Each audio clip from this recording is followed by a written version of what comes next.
이번 영상은 리딩 지저스 6권 그 마지막 수업으로 요한계시록을 공부하는 둘째 시간입니다.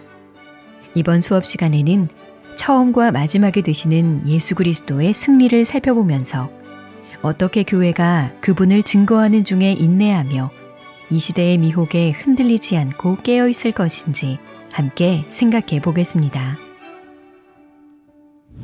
성경의 마지막 책인 요한계시록은 단순히 미지의 미래를 예언하는 책이 아닙니다. 오히려 우리가 살아가는 현실을 하나님의 주권과 승리라는 올바른 관점으로 바라볼 수 있도록 하는 책이죠. 요한계시록은 우리를 속이는 사탄의 전략과 죄에 대한 통찰력을 가지게 하여 우리가 영적 무감각에서 벗어날 수 있도록 일깨워줍니다.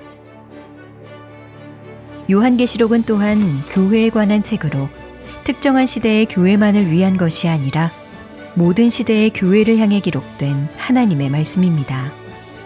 요한계시록은 다시 오실 그리스도를 만왕의 왕으로 따르는 교회가 이 세상에서 어떤 모습으로 존재해야 하는지, 그리고 현재와 미래에 대해 어떤 소망을 가져야 하는지 생생한 이미지로 가르칩니다.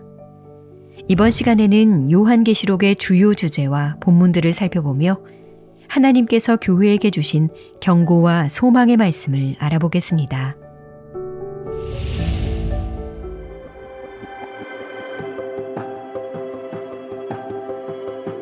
요한계시록은 하나님을 대적하는 사탄이 사용하는 전략을 드러냅니다. 그 전략이란 바로 거짓 모방으로 삼위일체 하나님의 모습을 위조하고 흉내내는 것을 가리킵니다. 예를 들어 요한계시록 12장에서 사탄은 옛 뱀이라고도 불리는 용으로 나타납니다. 이는 창세기 3장에서 아담과 하와를 속였던 뱀과 같은 것으로 온 천하를 꿰고 하나님의 백성을 핍박하는 존재입니다. 이 용은 성부 하나님을 흉내내며 계획을 세우고 그것을 실행하려고 합니다.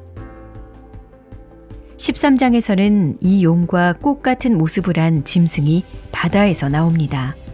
다니엘 7장에 등장하는 네 짐승을 합친 것과 같은 모습을 한 이 짐승은 용으로부터 권세를 받고 그의 계획을 실행합니다. 이 짐승은 부활을 거짓으로 모방하며 땅에 있는 많은 자들로부터 경배를 받고 가짜 메시아 행세를 합니다. 이후 또 다른 짐승이 땅에서 올라오는데 이 짐승은 거짓 선지자로 밝혀집니다. 거짓 선지자는 용과 짐승의 대변자로서 이적을 행하여 사람들을 미혹하고 교만하게 자랑하는 말과 하나님을 비방하는 말을 할 뿐 아니라 사람들을 선동해 바다에서 나온 짐승을 예배하도록 이끕니다. 용과 짐승, 거짓 선지자는 각각 성부, 성자, 성령 하나님을 거짓되게 모방한 존재들로 하나님의 모습을 위조하여 사람들을 미혹하는 자로 묘사됩니다. 사탄이 거짓 모방자라는 사실은 우리에게 경고의 메시지를 줍니다.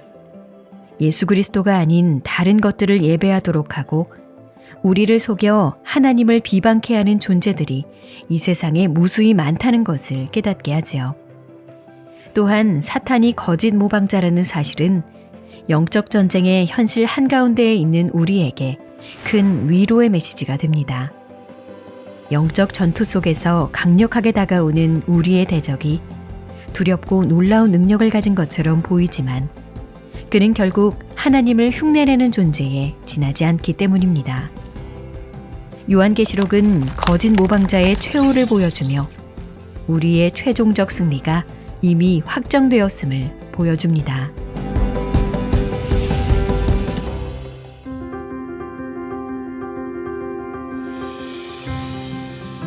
요한계시록 2장과 3장에는 7교회를 향한 편지가 기록되어 있습니다.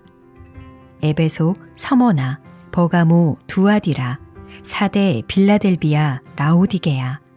이 7교회는 모든 시대의 교회를 나타내고 대표합니다. 편지를 살펴보면 7교회 중 에베소 교회와 라오디게아 교회가 가장 크게 책망받는 것을 볼 수 있습니다. 에베소 교회는 뛰어난 신학적 지식과 분별력은 갖추고 있었지만 첫사랑이 없었습니다. 여기서 사랑이란 하나님을 향한 사랑은 물론 하나님 사랑이 표현된 이웃 사랑도 포함되는 것입니다. 바른 교리는 반드시 사랑과 결합되어 삶의 실천으로 나타나야 하기에 에베소 교회는 회개하라는 경고의 말씀을 듣습니다. 한편 라오디게아 교회는 자신들이 모든 면에서 충분하다고 생각했습니다.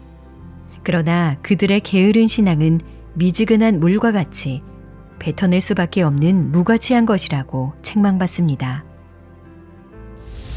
반면 서머나 교회와 빌라델비아 교회는 칭찬만 받습니다. 두 교회는 그리스도를 따르는 일로 인해 부당한 비방을 받았고 경제적인 어려움에 처해 있었습니다. 이러한 두 교회의 상황은 그리스도인이라고 해서 세상의 모든 어려움이 비켜나는 것이 아니라는 사실을 깨닫게 합니다.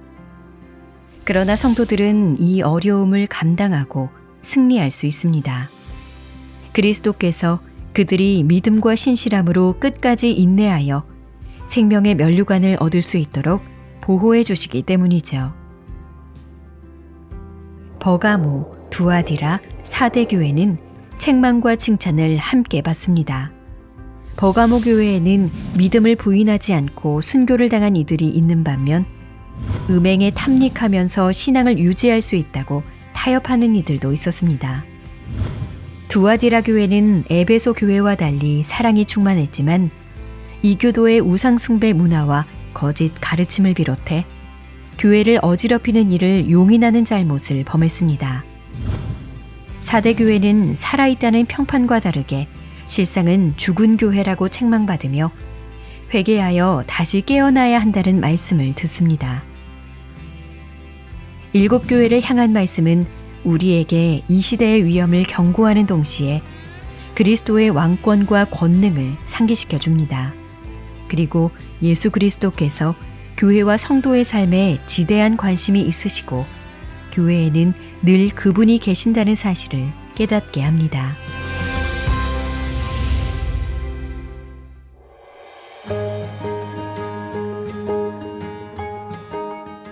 요한계시록에는 여러 상징적인 숫자들이 등장하는데 그 가운데 주목을 끄는 것은 7장에 등장하는 14만 4천이라는 숫자입니다. 이것은 이스라엘 자손의 12지파에서 인침을 받은 자들의 숫자로 각 지파당 12,000명씩인 셈입니다. 그러나 요한계시록에 나타나는 14만 4천은 실제 이스라엘 자손의 숫자를 의미하는 것은 아닙니다.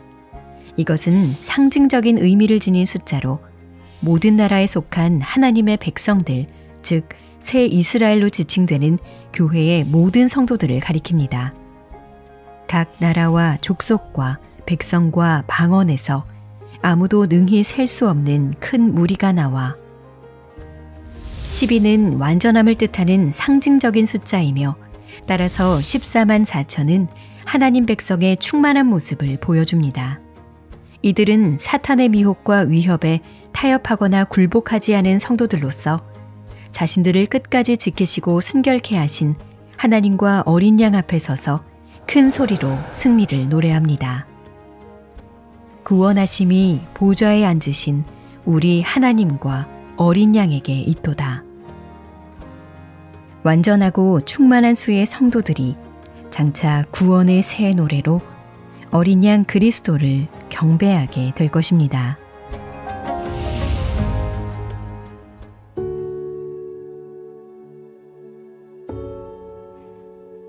요한계시록 17장에서 19장은 우리에게 완성에 대한 장면을 보여줍니다.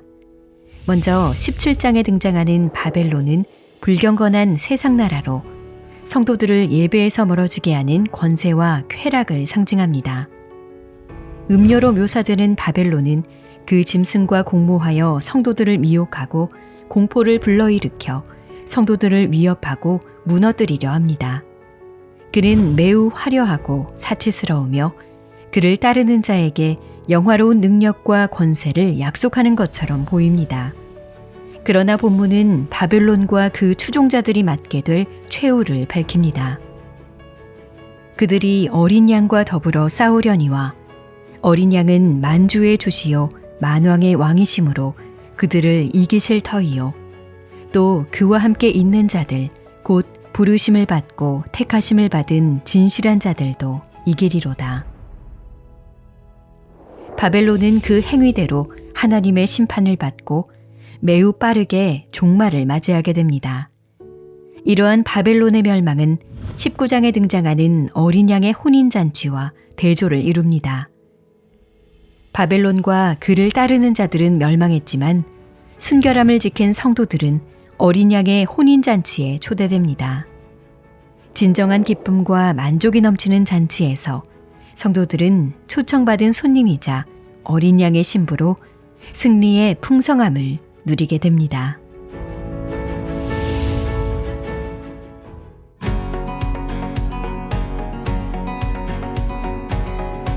요한계시록의 절정이자 결말은 21장과 22장에 기록된 새 하늘과 새 땅, 그리고 새 예루살렘에 대한 말씀입니다. 어린 양 그리스도의 최종 승리 이후에 등장하는 새 하늘과 새 땅은 이전과는 전혀 다른 세상의 도래를 의미합니다. 타락하고 무질서했던 처음 세상이 물러가고 하나님께 대항하던 악의 세력들도 더 이상 존재하지 않는 것이죠. 이 새 창조의 중심에는 하나님 임재의 상징인 장막이 그의 백성들과 영원히 함께 거하는 놀라운 장면이 있습니다. 내가 들으니 보좌에서 큰 음성이 나서 이르되 보라 하나님의 장막이 사람들과 함께 있음에 하나님이 그들과 함께 계시리니 그들은 하나님의 백성이 되고 하나님은 친히 그들과 함께 계셔서 하나님은 성막에서 성전에서 그리고 그리스도 안에서 그의 백성과 함께 하셨는데 새 하늘과 새 땅을 배경으로 하는 새 예루살렘에서는 그분께서 직접 온전하고도 충만하게 모든 백성들과 함께 계시는 것이죠. 이 모든 일의 완성은 아담의 죄가 세상에 들어오면서부터 이미 약속된 것입니다. 모든 선지자들이 소망하고 온 피조물들이 고대하던 것이 마침내 현실이 되는 것이죠. 새 예루살렘에 대한 마지막 묘사는 여러모로 에덴 동산을 상기시킵니다.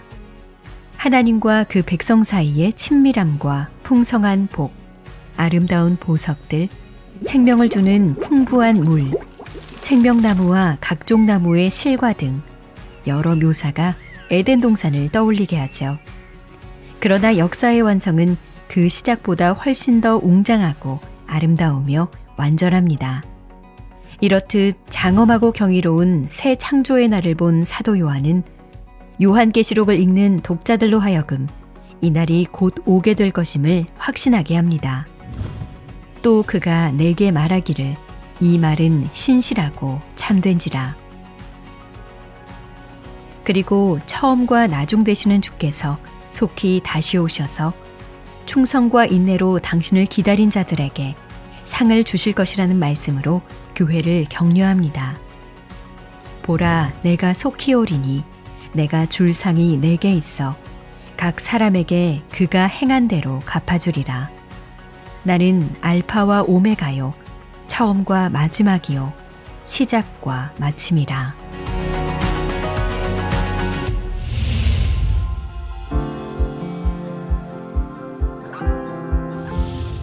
요한계시록은 하나님께서 역사를 완성하시고 승리하실 것을 우리로 하여금 확신케 하는 책입니다. 우리 마음속에 굳게 자리 잡은 확신이 하나님을 흉내내는 거짓 모방자를 따르지 않고 하나님과 어린 양의 아름다움과 영광을 바라볼 수 있게 하는 것입니다. 예수 그리스도는 부활하신 만왕의 왕으로서 그분을 믿는 자들을 교회로 부르시고 끝까지 지키시는 분입니다. 오늘날 교회가 승리하는 것처럼 보이지 않을 때가 있습니다. 그러나 요한계시록의 관점으로 보면 교회는 반드시 승리합니다. 왜냐하면 궁극적으로 예수 그리스도께서 승리하실 것이고 승리하신 그리스도께서 그의 교회를 승리케 하실 것이기 때문입니다. 교회는 끝까지 인내하며 그분을 증거해야 하고 이 시대의 미혹에 흔들리지 않아야 합니다. 그러므로 교회는 예수님께서 내가 진실로 속히 오리라고 말씀하실 때에 사도 요한과 같이 두려움 없이 소망으로 외칠 수 있습니다. 이것들을 증언하신 이가 이르시되 내가 진실로 속히 오리라 하시거늘 아멘 주 예수여 오시옵소서.